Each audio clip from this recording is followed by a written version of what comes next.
The topic of today's story is the stubborn teacher.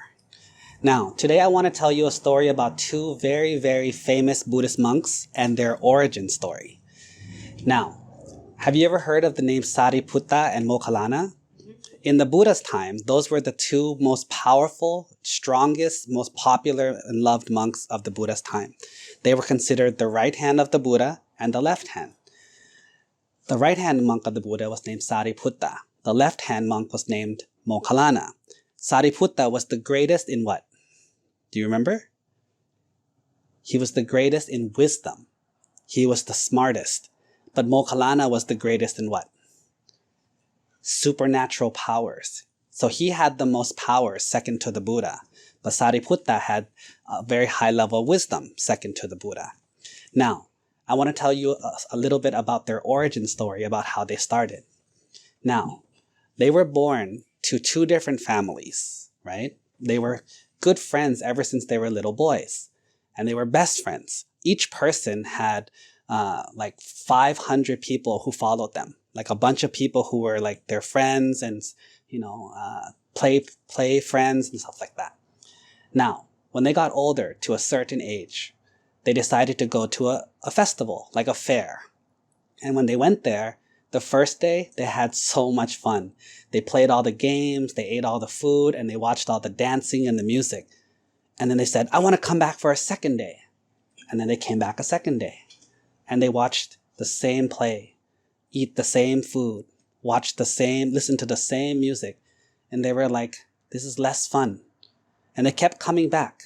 And each day that they came back, they kept thinking, this is not as fun anymore. This is not as fun anymore. Now, when they realized that, they were smart, and they used that example, and they compared it to everything that they knew, and they said, you know what? Isn't everything like this? You try it, it's fun, and the more you do it, the fun goes away. And then you have to find something else. And then it's fun, and the more you do it, the fun goes away. And they decided, you know what? We don't want to be trapped in a life like this, where there's no such thing as real fun, only temporary fun that you have to go find another game to play. So they said, let's find a way to free ourselves from this unfair game. And so they went to look for a teacher. They heard about a teacher named Sanchaya. Okay, remember the name, Sanchaya. He was one of the most famous teachers in that area. So they went to go learn from him.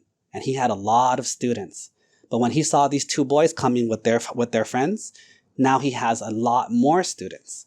And so he trained those two boys the best he could. Now, those two boys studied hard, practiced what the teacher taught, and became masters at the teacher's method. But they realized that they had not reached enlightenment yet. So they asked the teacher, Teacher, we did everything you taught. We took all your tests. We graduated. Is there anything extra to your method? And the teacher says, no, this is it. You know everything. Stay here and be teachers with me. And they says, no, we did not come to study to become teachers. We came to study to become free. And if your teaching can't free us, we have to find another one. And so they decided to leave. So to make it faster to find a teacher, they decided to split up. One guy went to the right, one guy went to the left. But because they were best friends and they had a lot of loyalty to each other, they promised each other that whoever finds enlightenment first, please come find the other person and tell us too. And so they made a promise. Now, one of the guys, he went off and he saw a monk walking very gracefully with his bowl. But he didn't want to interrupt, so he just watched. He saw the monk get food, sit down and eat it very peacefully, and clean his bowl and wash everything and sit down peacefully. Then that young boy went up to him and says, Monk, I watch you and you look so different from everyone else. Who is your teacher?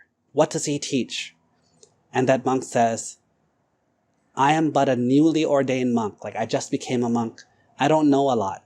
He says, please tell me anything you know. It's my job to understand. Just tell me a little bit and I'll try my best to understand. And so that monk told him, he says, whatever arises because of a cause, which means if something has a cause, it will end once that cause ends. And the way the cause can be ended has been taught by the Buddha.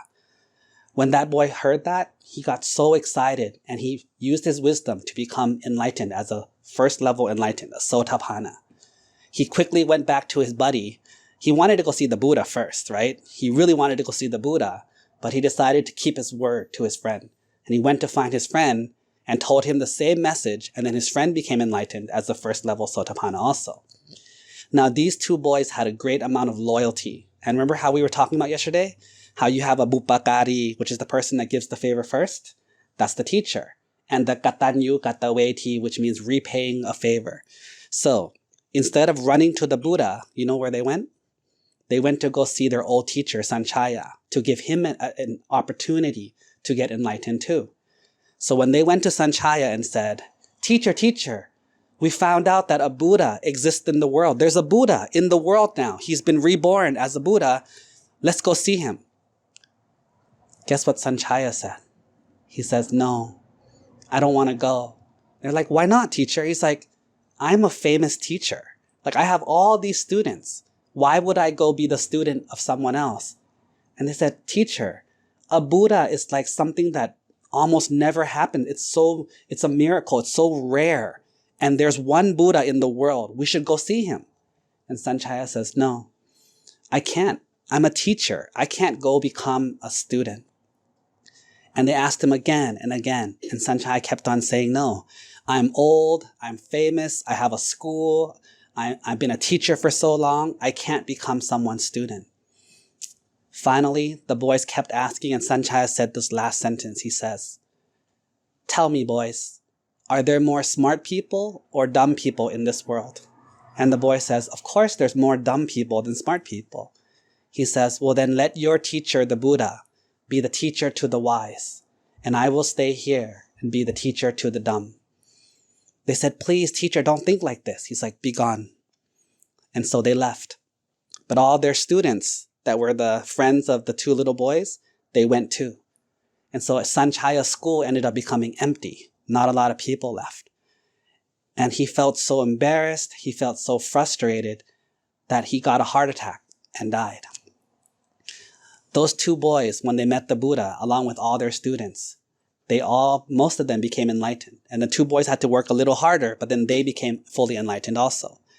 And so as you can see from the story, that Sanchaya was so used to being a teacher, so used to being popular, that he couldn't change. He couldn't become a student. And remember this, if you are unwilling to learn, your intelligence, your wisdom, your greatness stops. Whenever you stop learning, that means you stop growing. You have to always be happy to learn. Always be happy to learn from other people. No one's perfect, right? No one knows everything. And if you did the wrong thing and you have an opportunity to do the right thing, do it. Don't hesitate about, "Oh no, I'm older," or "I'm famous," or this or that. The good thing is always good to do, no matter what. Okay? Satu?